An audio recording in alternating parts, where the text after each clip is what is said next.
আল্লাহ রাব্বুল আলামিন বলেন ইন্না ইদ্দাতাশ শুহুরি ইনদাল্লাহি 12 শাহরান ফি কিতাবিল্লাহি ইয়াওমা খালাকাস সামাওয়াতি ওয়াল আরদ। জোরে বলুন আল্লাহু আকবার। ইন্না নিশ্চয় ইদ্দাতাশ শুহুরি ইনদাল্লাহ, আল্লাহ পাক রব্বুল আলামিন তোমাদের জন্য, তোমাদের সুবিধার্থে মাস গণনা করার জন্য, সময় গণনা করার জন্য আল্লাহ পাক রব্বুল আলামিন নির্ণয় করেছেন 12 শাহরা। এই বছরটিকে 12টি মাসে আল্লাহ পাক রব্বুল আলামিন সীমাবদ্ধ করে দিয়েছেন। কোন সুবহানাল্লাহ। ফি কিতাবিল্লাহ, এবং এই বিষয়টা আল্লাহ পাক রব্বুল আলামিন তার কিতাবের মধ্যে লিপিবদ্ধ করেছেন। সুবহানাল্লাহ পড়েন। ইয়াউমা খালাকাস সামাওয়াতি ওয়াল আরদ, যেদিন আসমান সৃষ্টি করেছেন, জমিন সৃষ্টি করেছেন, অর্থাৎ পৃথিবীর শুরু থেকে আসমান জমিন সৃষ্টির শুরুতেই আল্লাহ পাক রব্বুল আলামিন আপনার আমার মাস এবং বছর গণনা করার জন্য, ইতিহাস লিপিবদ্ধ এবং মনে করার জন্য, তার থেকে শিক্ষা গ্রহণ করার জন্য আল্লাহ পাক রব্বুল আলামিন এই মাসের ঘূর্ণায়নের ব্যবস্থা করে দিয়েছেন। আল্লাহ বলছেন মিনহা আরবাআতুন হুরুম, এই যে 12টি মাস আমি তোমাদের জন্য দিয়েছি, এই 12 মাসের মধ্যে 4টি মাস আমি আল্লাহ পাক রব্বুল আলামিন তোমাদের জন্য হারাম হিসাবে ঘোষণা করলাম। এই 4টি মাসে তোমরা কোনো বিশৃঙ্খলা, কোনো অন্যায় কাজ সংগঠিত করবে না। কে বলেছেন? আল্লাহ বলেছেন। কোনো হত্যাযজ্ঞ করতে পারবে না, মানুষের হক নষ্ট করতে পারবে না, মানুষের উপরে জুলুম করতে পারবে না, নির্যাতন করতে পারবে না, নিপীড়ন করতে পারবে না, অন্যায়ভাবে কারো রক্ত ঝরাইতে পারবে না। বিশেষ করে স্পেশালি ভাবে আল্লাহর নবী বলেছেন শাহরুল্লাহিল মুহাররম, মুহাররম মাসটা আল্লাহর মাস, বিশেষ করে মুহাররমে কোনো মানুষের উপরে জুলুম করবে না, রক্তপাত ঘটাবে না। কে বলেছেন? আল্লাহ বলেছেন। কিন্তু আমরা যুগ যুগ ধরে দেখে থাকি কারবালার ট্র্যাজেডিতে যেই ঘটনাটি সংঘটিত হয়েছিল 10ই মুহররম মাসে, যুগে যুগে কারবালা সংঘটিত হতেই চলেছে। এই কারবালা সংঘটিত হতে হতে একদিন, যে কোনো একদিন আল্লাহ পাক রব্বুল আলামিন এই কারবালার মাধ্যমে ইসলাম জিন্দা होता है, हर কারবালা के बाद ইসলাম আল্লাহ পাক রব্বুল আলামিন আল্লাহর জমিনে জিন্দা করেই ছাড়বে।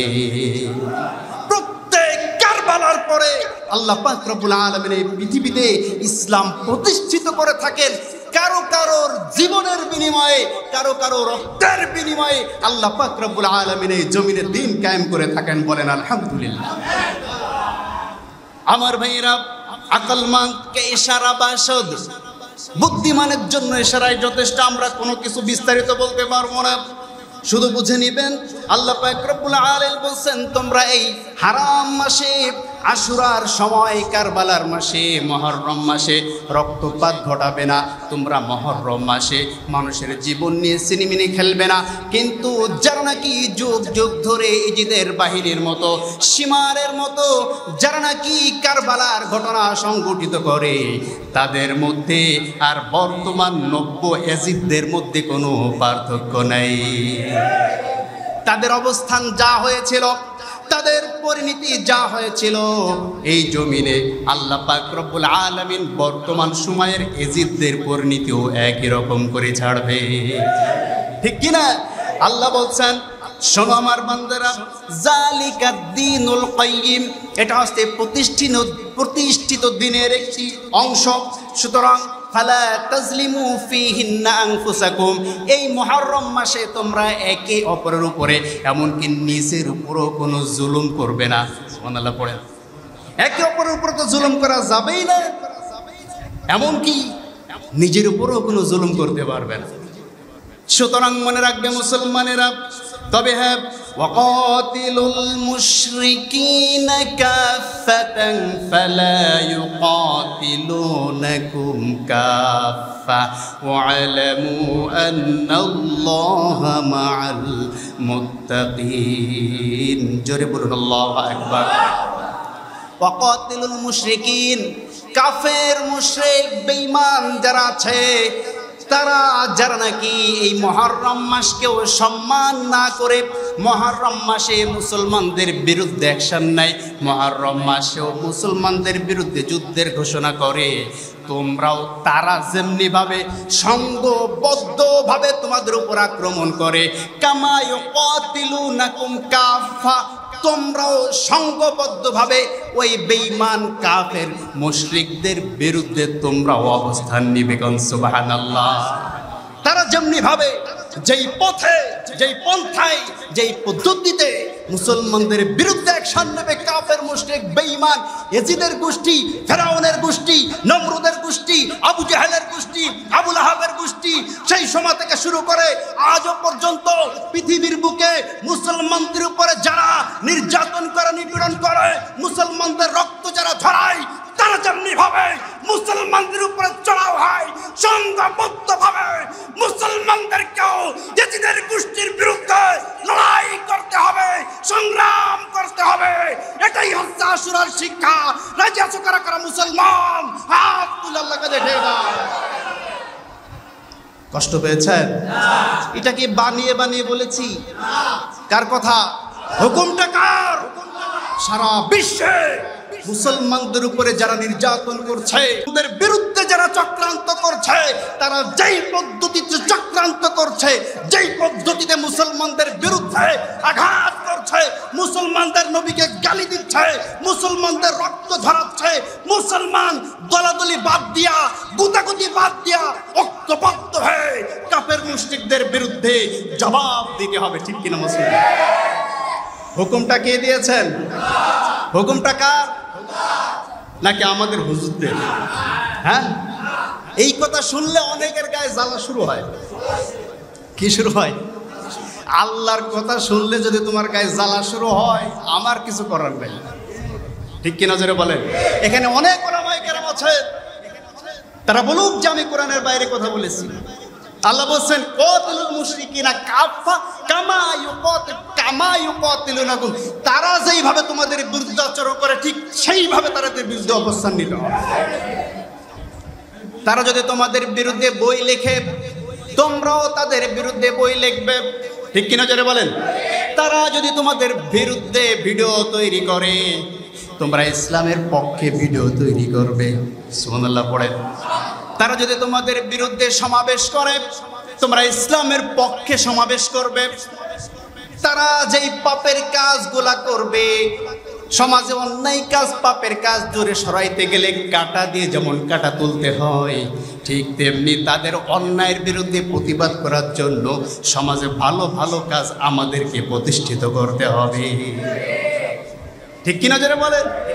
যারা বলে এই যে মুহররম মাসের আলোচনা অনুষ্ঠান, রবিউল আউয়াল মাসের আলোচনা অনুষ্ঠান, অনেকে ফতোয়া দেয় বেদাত। আচ্ছা, আমরাও বুঝলাম যে বেদাত খারাপ জিনিস, খারাপ সংস্কৃতি, অপসংস্কৃতি দূর করতে গেলে আপনাকে তো ভালো সংস্কৃতি দিতে হবে। ঠিক কিনা যারা বলেন? সুদ থেকে মানুষকে ফিরাইতে গেলে আপনাকে তো কর্জে হাসানের ব্যবস্থা করতে হবে। আপনি খালি বললেন সুদ হারাম, সুদ হারাম, কর্জে হাসানের ব্যবস্থা করলেন না। আজীবন যদি ওয়াজ করে যান সুদ হারাম, কর্জে হাসানের ব্যবস্থা যদি না করেন, এই সুদ সমাজ থেকে কখনো বের হবে না। ঠিক কিনা যারা বলেন? আপনি বলছেন পর্নোগ্রাফি দেখা হারাম, বুঝলাম পর্নোগ্রাফি দেখা হারাম, আবার ফতোয়া দিচ্ছেন মোবাইলে ফেসবুক চালানো হারাম, ইউটিউব চালানো হারাম, টাচ মোবাইল চালানো হারাম, ইউটিউব ব্যবহার করা হারাম। এই ফতোয়া দিয়া এবার যারা নাকি অশ্লীলতা দেখছে, ব্যাহপনা দেখছে, তাদের সামনে যদি আপনি একটা ওয়াজ মাহফিলের ভিডিও দিতে পারেন, পর্নোগ্রাফির বিরুদ্ধে যদি তার যেই ক্ষতিকর দিকগুলো আছে সেইগুলা কোরআন এবং হাদিসের বিশ্লেষণ করে তাকে দিতে পারেন, আল্লাহর রহমতে এই ব্যক্তি পর্নোগ্রাফি থেকে ফিরে আসার সম্ভাবনা আছে। এখন আপনি খালি কইলেন পর্নোগ্রাফি হারাম, গান শোনা হারাম, অথচ আপনি ইসলামী গান দিলেন না, তাহলে ও ফিরবে কেন? নাটক দেখা হারাম, আপনি ইসলামী নাটক দিলেন না, ও ফিরবে কেমনে? কথা বলছেন। তাদের ওই যে যে অনুষ্ঠানগুলো করে হারাম, বেদাত, তারা যে বেদাত হাই হোসেন করে, এইটার বিরুদ্ধে অবস্থান নিতে গেলে আপনাকে আশুরার সম্পর্কে আলোচনার ব্যবস্থা করতে হবে। ঠিক কি নজরে বলেন? আল্লাহ বলছেন কাফাতান কামা ইউকাতিলুনাকুম কাফা, মুশরিকরা যেমনি ভাবে ইসলামকে ধ্বংস করে ওই পন্থায় তোমাকে ইসলাম প্রতিষ্ঠিত করতে হবে। এই জিনিসটা আমরা বুঝি না, খালি ফতোয়া। কথা বলছেন না কেন? আমার ভাইরা, আমি বেশি বিশ্লেষণ করতে পারবো না। আল্লাহ পাক রব্বুল আলামিন বলছেন তারাও যেমনি ভাবে সংঘবদ্ধভাবে ইসলামের বিরোধিতা করে, তোমরাও সংঘবদ্ধভাবে ঐক্যবদ্ধভাবে ইসলামের পক্ষে কাজ করে যাও। করা যাবে তো ইনশাআল্লাহ? আমার ভাইরা, এবার আল্লাহ পাক রব্বুল আলামিন বলেন জেনে রাখো মুসলমান, ওয়ালামু আন্নাল্লাহা মাআল মুত্তাকিন। জেনে রাখবে মুসলমান, তোমরা যারা নাকি আল্লাহকে ভয় করো, আল্লাহ পাক রব্বুল আলামিনের দ্বীন প্রতিষ্ঠিত করার জন্য প্রচেষ্টা চালাও, আল্লাহর জমিনে কোরআন প্রতিষ্ঠিত করার আন্দোলন করো, একনিষ্ঠভাবে সমস্ত পাপের কাজ ছেড়ে দিয়া ভালো কাজের মধ্যে লিপ্ত হয়ে যদি তোমরা এই কাজ করো, আমি আল্লাহ তোমাদের সঙ্গী হয়ে যাই। সুবহানাল্লাহ। আমাদের আর কোনো সমস্যা আছে? আমি যদি একনিষ্ঠভাবে দিনের দায়ী হয়ে যাই, একনিষ্ঠভাবে যদি আল্লাহর কোরআনের কথা প্রচার করি, কোথায় কি হলো কি না হলো আমরা দেখতে পেয়েছি। হুসাইন কারবালার ময়দানে যেমনি ভাবে নিজের বুকটাকে পেতে দিয়েছিল, মার জিদের গোষ্ঠী মার, আমরাও দেখেছি। হুসাইনের উত্তরসূরিরা আমাদেরকে দেখিয়ে দিয়েছে, বুলেটের সামনে হাত পেতে দিয়ে বলছে মার, আমাদেরকে মার। আল্লাহু আকবার বলেন। আমার ভাইয়েরা, এটা গেল আশুরার তাৎপর্য। এবার দ্বিতীয় যে বিষয়টি সংক্ষিপ্ত আকারে বলতে চাই, সেটা হচ্ছে কারবালা। সেই বিষয়টা কি? কারবালা।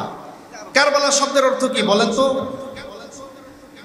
কারবালা শব্দের অর্থ হচ্ছে, কার শব্দের অর্থ হচ্ছে স্থান, জায়গা। স্থান, জায়গা, দেশ, রাষ্ট্র, শহর, নগর ইত্যাদি। কি কথা কি বুঝতে পেরেছেন?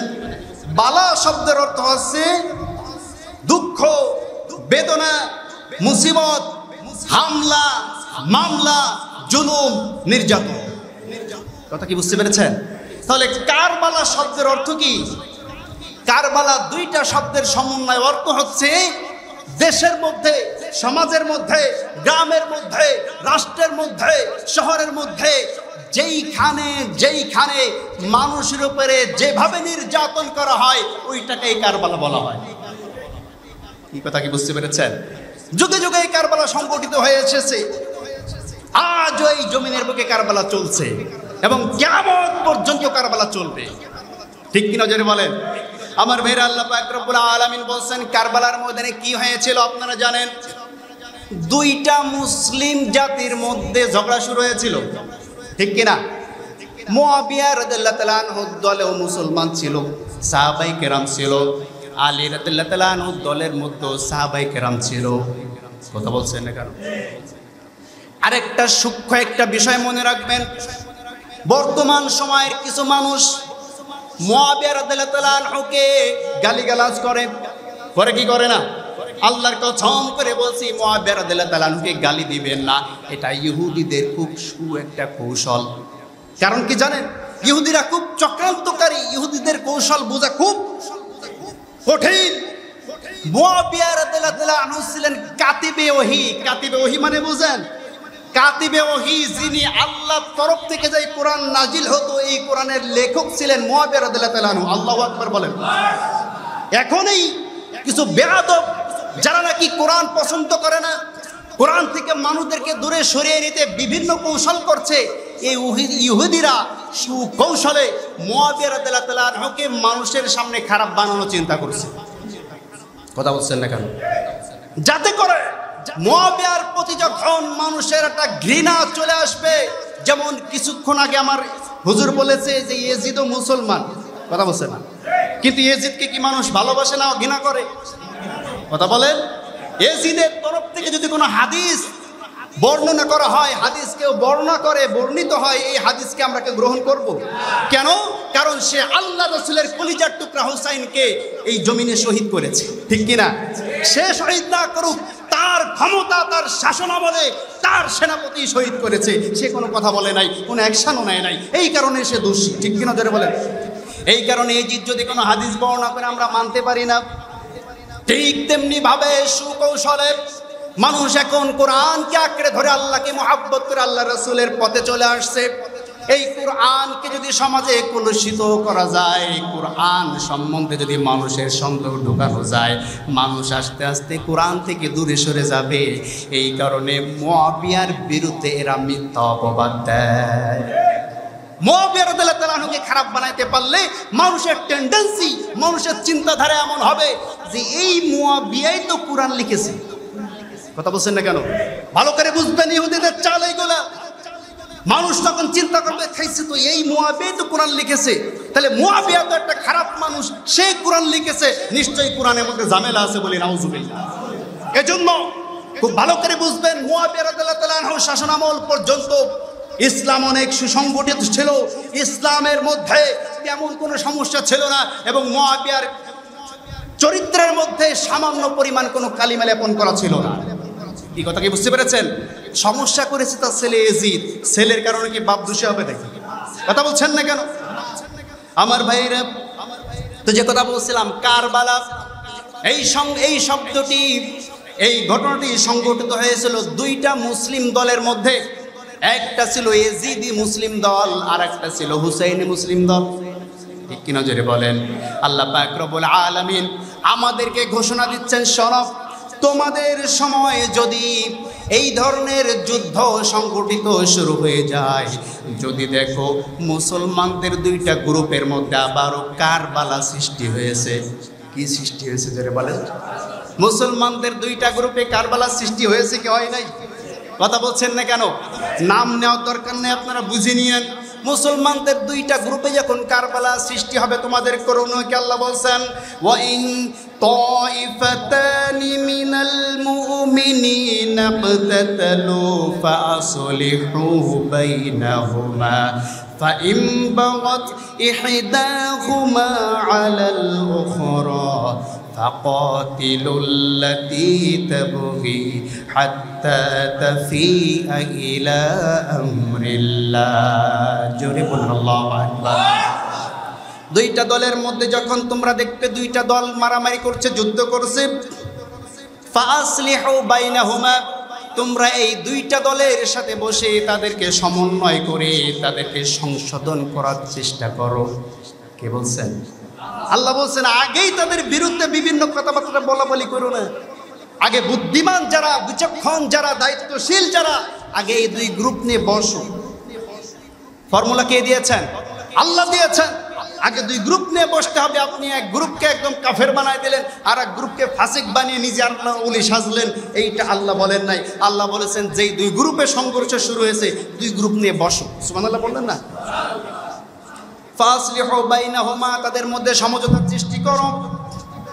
ফাইন বাগাত ইহদাহুমা আলাল উখরা, যখন দুই গ্রুপের যখন একটা গ্রুপ আল্লাহর দেওয়া ফয়সালা মেনে না নিবে, ফাকাতিলুল্লাতী তাবগী হাত্তা তাফিআ ইলা আমরিল্লাহ, যেই গ্রুপ আল্লাহদ্রোহী হয়ে যাবে, যেই গ্রুপ জমিনের বুকে জুলুম করবে, জনগণের হক নষ্ট করবে, মানুষের পয়সা আত্মসাৎ করবে, যেই গ্রুপ আল্লাহর দিন থেকে মানুষকে দূরে সরিয়ে রাখবে, যেই গ্রুপ আল্লাহর জমিনে দিন কায়েমের আন্দোলনকে বাধাগ্রস্ত করবে, আল্লাহ বলছেন হাত্তা তাফিআ ইলা আমরিল্লাহ, আল্লাহর হুকুম প্রতিষ্ঠিত না হওয়া পর্যন্ত ওই দুই গ্রুপের যেই গ্রুপ আল্লাহর বিরুদ্ধে অবস্থান নিবে, আল্লাহর আয়াতের বিরুদ্ধে অবস্থান নিবে, তোমরাও তাদের বিরুদ্ধে কারবালার মতো অবস্থান নিয়ে নাও। এতে তোমাদের জীবন থাকুক আর না থাকুক। কথা বলছেন না কেন? হুসাইন রাদিয়াল্লাহু তাআলা আনহু শেষ পর্যন্ত যখন সমঝোতা ইয়াজিদ করলো না, আপনারা জানেন হোসাইন 3টা প্রস্তাব দিয়েছিল, হয় আমাকে এজিদের কাছে নিয়ে যাও, না হয় আমাকে এই দেশ থেকে চলে যেতে দাও, আর তা না হয় আমাকে আমাকে আবার মদিনায় ফিরে যেতে দাও। কিন্তু এই 3টা প্রস্তাবের একটা প্রস্তাবও সীমার মেনে নেয় নাই, ঠিক কিনা? আল্লাহ বলছেন দুই দলে যখন ঝগড়া বাঁধবে, দুই মুসলমানের মধ্যে যখন ঝগড়া শুরু হবে, মারামারি শুরু হবে, দুইটাকে বসায় বোঝাও, এই কাজ করিস না, এইটা আল্লাহর দুরহিতা। একদল মেনে নিলে তাদেরকে তোমরা সাধুবাদ জানাও, যারা না মানবে তোমরা তাদের বিরুদ্ধে অবস্থান নাও। কথা বলেন ঠিক কিনা? হোক সে তোমার বাপ, হোক সে তোমার ভাই, হোক সে তোমার সন্তান, হোক সে তোমার নেতা। কথা বলছেন না কেন? যেই হোক না কেন, আল্লাহ বলেন ইন কানা আবাউকুম ওয়া আবনাউকুম ওয়া ইখওয়ানুকুম ওয়া আজওয়াজুকুম ওয়া আশিরাতুকুম। এভাবে আল্লাহ পাক অনেক লম্বা আয়াত, আমি পুরোটা বলতে পারবো না। যেই হোক না কেন, যারা নাকি আল্লাহর ফয়সালা মেনে না নিবে, আল্লাহর জমিনে দিন কায়েমের বিরুদ্ধে অবস্থান নিবে, তোমরাও তাদের বিরুদ্ধে সংঘবদ্ধভাবে অবস্থান নাও। এইটার নাম হচ্ছে কারবালা। সুবহানাল্লাহ বলছেন না? আল্লাহ পাক বলছেন আর যেই গ্রুপটা আল্লাহ জমিনে দিন কায়েমের আন্দোলনের বিষয়টা মেনে নিবে, যেই গ্রুপ যুদ্ধ থেকে সরে আসবে, জুলুম করা থেকে সরে আসবে, ফাসলিহু বাইনাহুমা, তাদের মধ্যে তোমরা সমঝোতা করে দাও, তাদের সাথে কোলাকুলি করো, সে তোমার ভাই, তোমরাও তাদের ভাই। সুবহানাল্লাহ পড়েন। বিল আদলি, এবং এটা করবে আদালতের সাথে, ন্যায় বিচারের সাথে। ফাআকসিতু, সুতরাং তোমরা এইখানে ইহসান করো, অর্থাৎ তোমরা এখানে ন্যায় বিচার সংগঠিত করো সুনিষ্ঠার সাথে। সুবহানাল্লাহ। আকসিতু, তাদের মধ্যে তোমরা সমঝোতা করে দাও। নিশ্চয়ই ইন্নাল্লাহা ইউহিব্বুল মুকসিতিন, যারা নাকি সুবিচার করবে, ন্যায় পরায়ণতার সাথে বিচার করতে গিয়ে ছলচাতুরি করবে না, বিচার করতে গিয়ে পক্ষপাতিত্ব করবে না, বিচার করতে গিয়া নিজের দলের লোক হাজার অন্যায় করলেও মাফ করে দিবে, আর অন্য দলের লোক সামান্য কিছু না করলেও মিথ্যা কথা কইয়াও তার বিরুদ্ধে তাকে অপমানিত করবে, লাঞ্ছিত করবে, এমন কাজ যারা করবে নিশ্চয়ই এই জমিনে বুকে তারা হবে জালিম। বলি নাউজুবিল্লাহ। আর আল্লাহ পাশাপাশি বলছেন বিল আদলি ওয়াকসিতু, কিন্তু বিচার যখন করবে ন্যায় পরায়ণতার সাথে করবে।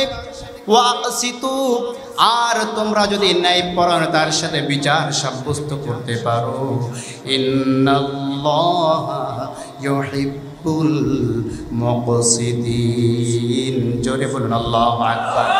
নিশ্চয়ই যারা নাকি সুবিচারকারী, যারা নাকি সমাজের দায়িত্ব পাওয়ার পরে মানুষের সাথে ন্যায় বিচার করে, সুবিচার করে, বিচারের মধ্যে কারচুপি করে না, এই নেতাদেরকে, এই সমাজপতিদেরকে আল্লাহ ভালোবাসে।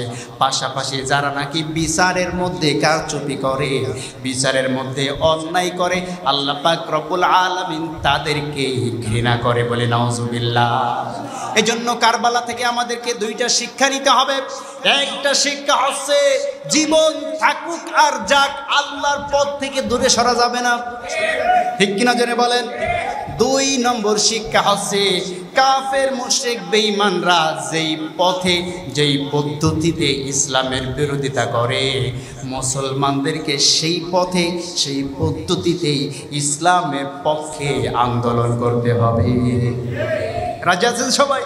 আল্লাহ পাক রব্বুল আলামিন যে আলোচনাগুলো করলাম, আমাকে সহ আপনাদের প্রত্যেককে আমল করা তৌফিক দান করুন। আমরা সকলে বলে আমিন।